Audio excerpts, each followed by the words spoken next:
Right now, all new tonight on the WHAS 1119. People living in Louisville's Chickasaw neighborhood with a message after a mass shooting at their park Saturday night. Don't be afraid to come down here. As city leaders and community activists are looking for solutions to gun violence. The issue of gun reform taking center stage in Washington as Senator Mitch McConnell gets back to work after a fall. We ask if there's something he will address. And then Nelson County leaders putting a pause on new bourbon business. If the state wants to do it, they want to give the money away, that's fine. They run the state. But when they come in and impose it on the counties, I think that's 100% wrong. Fighting back, the new change after lawmakers approve reductions to the Bourbon Barrel Tax. Right now, all new on the WHAS 11 Night Team.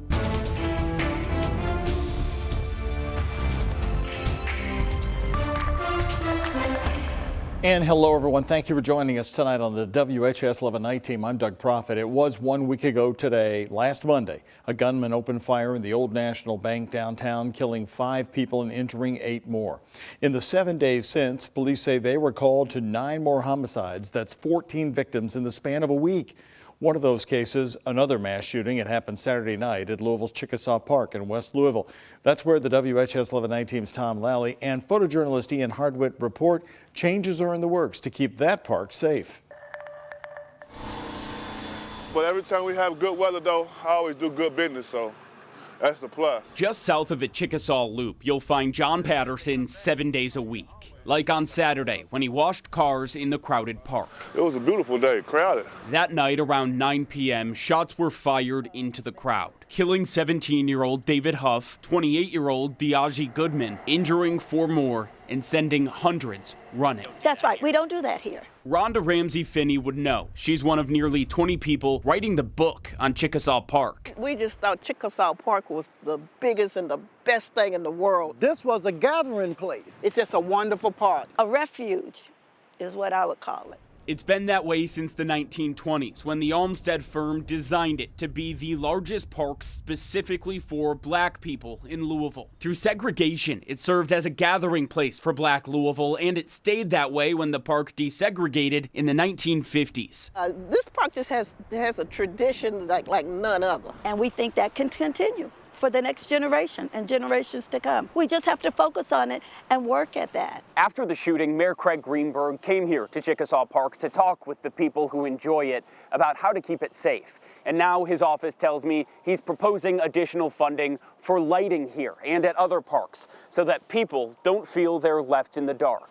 Things happen everywhere, okay? David Kimbrough, an unofficial historian for the neighborhood, explained shootings impact every part of Louisville, not just the West End. Don't be afraid to come down here. They see the park as part of the solution to violence. Anytime it's good weather, people like to hang out. People like to, socialize. A gathering place for people young and old to find unity. In Louisville, Tom Lally, WHAS 11, on your side. And in the wake of those shootings over the past week, community leaders are now looking for solutions. Dr. Eddie Woods of No More Red Dots says he knew one of the victims in Chickasaw Park through mentorship programs. He believes a holistic approach addressing mental health and family relationships will be needed in addition to legislative changes. What we have to try to come up with is a way that we create a continuum of service where there's no gaps. This is not a spectator sport. Everybody needs to be participating, doing something. Woods says funding is one thing his own organization desperately needs to bring in more manpower and reach more people. New on the night team, Louisville Metro Police released a statement tonight saying 14 homicides in 1 week should cause all of us to be outraged, adding they're pursuing all available leads. The statement says, quote, "We are asking for everyone's assistance to come together, work with us, and help take back our city. Victims and their families deserve justice, and community members deserve to live in peace without fear of becoming a victim of violent crime." From the police department tonight. If you have any information that can help the detectives, call 574-LMPD to leave an anonymous tip. Anyone with relevant photos or videos can also upload them anonymously through the department's online portal. And we have an update tonight on the condition of the 26-year-old Louisville Metro police officer Nicholas Wilt, who was badly injured. He, along with his training officer Corey Galloway, showing incredible bravery 1 week ago today as they raced toward the gunfire to the Old National Bank building. Wilt was shot in the head. On Twitter this morning, LMPD said he's still in critical condition but is now stable.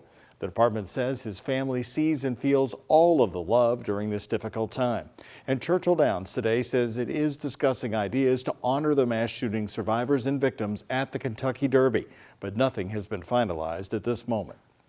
Also new on the night team, Congressman Morgan McGarvey of Louisville addressed the shooting on the House floor tonight. Standing alongside other members of Kentucky's delegation and representatives from across the country, McGarvey recognized the heroic action of officers Wilt and Galloway and honored the 5 people killed in the bank shooting.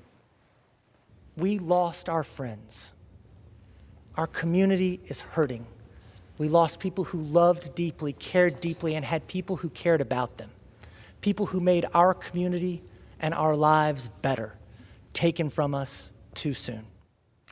Surrounded by his colleagues there, Congressman McGarvey asked for a moment of silence, adding in the coming days and weeks, he and others will take up the fight on gun violence. Also in Washington today, the first appearance by Senate Minority Leader Mitch McConnell in nearly 6 weeks. He returned to work today. His return to the Senate comes after he broke a rib and sustained a concussion in a hard fall at a private dinner at a Washington, D.C. hotel. Senator McConnell spent some time in a rehabilitation facility before going home to continue his recovery. We asked his office today to see if he's planning to address gun legislation now that he is back. His office responded saying, quote, "As you may recall, the senator voted last year to pass the bipartisan Safer Communities Act signed into law by President Biden to help address a number of issues, including mental health." Well, the discussion about gun reform is already underway in Frankfort. Standing in solidarity with Tennessee lawmakers who were expelled after pushing for gun reform in Nashville, Kentucky's Black Legislative Caucus says it's their responsibility to pass gun laws to make families safe. One thing they are pushing for, a red flag law to remove guns from people considered dangerous or prevent them from buying one in the first place. Legislators say evaluating factors like mental health could prevent gun violence. Republican Representative Jason Nemus of Middletown says red flag laws can help, but they must be carefully crafted. I mean, there's going to be a tension, but I think at the same time we can do a better job of addressing underlying concerns and making sure that we don't allow as easy of access to firearms to people who shouldn't have access to them. There are times when we need to step in and stop someone before they harm themselves or harm others. These laws have shown their worth in other states, and I believe the Commonwealth of Kentucky should have one as well. Standing in the audience today was a grandmother from Scott County, Kentucky, who held a sign calling for red flag laws and background checks. She told us her grandchildren are sometimes frightened to go to school because of guns. It really is a wake-up call for us. Our job as adults are to make sure our children are safe. They're not safe in Kentucky right now. Lawmakers tell us they're hopeful some bipartisan piece of legislation will pass in the near future. All new tonight on the night team, the battle over a Bourbon Barrel Tax and what its upcoming loss means to small towns across Kentucky. And there is probably no bigger bourbon town than Bardstown in Nelson County. The judge executive there is fighting back. WHS 11 night team's Taylor Woods learned his plan goes directly at those distilleries. I'm mad about it. I don't like it.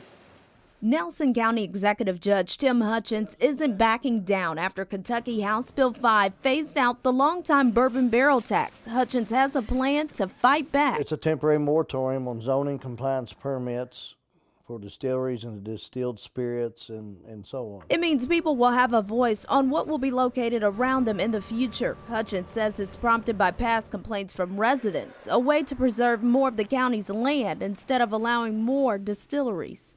The reason I'm proposing this to the fiscal court, which they passed first reading on, is I want the people in the community to have a voice of what's going on in the community. House Bill 5 becomes law in 2026. It allows distilleries to stop paying taxes by 2043. Local fire departments, EMS, and schools say they will no longer get any funding from these lost tax dollars.